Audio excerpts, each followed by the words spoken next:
Dream school চ্যানেলে সবাইকে স্বাগতম। আজকের এই ভিডিওটি তৈরি করেছি সপ্তম শ্রেণীর শিক্ষার্থীদের জন্য। আজ আমরা সপ্তম শ্রেণীর বিজ্ঞান বইয়ের 38 পৃষ্ঠার বাড়ির কাজ অর্থাৎ এই ডায়াগ্রামটি নিয়ে আলোচনা করব এবং এই ডায়াগ্রামের সমাধানগুলো দেখিয়ে দিব।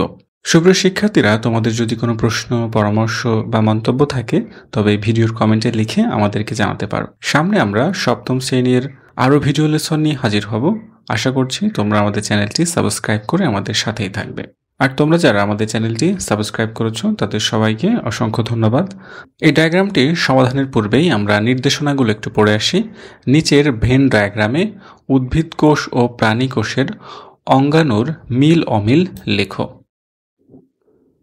আমাদেরকে যেটা করতে বলা হয়েছে সেটা হচ্ছে আমাদের ডায়াগ্রামে একটি ডায়াগ্রামে উদ্ভিদ কোষ, একটি ডায়াগ্রামে উদ্ভিদ কোষ আর একটি ডায়াগ্রামে প্রাণী কোষ তুলে ধরতে হবে এবং যে মিলগুলো আছে সে মিলগুলো এর ভিতরে লিখতে হবে এবং অমিলগুলো যার যার পাশে লিখতে হবে। তবে চলো আমরা এই ডায়াগ্রামের সমাধানটি দেখে আসি, তাহলে তোমাদের জন্য বুঝতে আরো সহজ হবে। এক পাশে রয়েছে উদ্ভিদ কোষ, অর্থাৎ এই পাশটি হচ্ছে উদ্ভিদ কোষ, এই পাশে রয়েছে প্রাণী কোষ, অর্থাৎ এই পাশটি হচ্ছে প্রাণী কোষ। আমাদের উদ্ভিদ কোষের কি রয়েছে? ক্লোরোপ্লাস্ট, এরপর রয়েছে 2 নম্বরে কোষ প্রাচীর, কোষ গহ্বর। এরপরে প্রাণী কোষের পার্থক্য কি রয়েছে?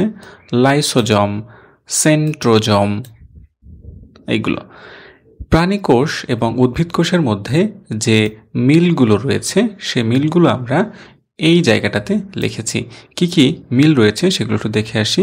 1 নম্বরে কোষ ঝিল্লি, 2 cytoplasm, 3 nucleus, 4 mitochondria, 5 Golgi body. সুপ্রিয় শিক্ষার্থীরা, আশা করছি তোমরা এই ডায়াগ্রামটি বুঝতে পেরেছ। আগামী পর্বে আমরা ফিরে দেখা এই অংশটি নিয়ে আলোচনা করব এবং এই প্রশ্নগুলোর সমাধান দেখিয়ে দিব।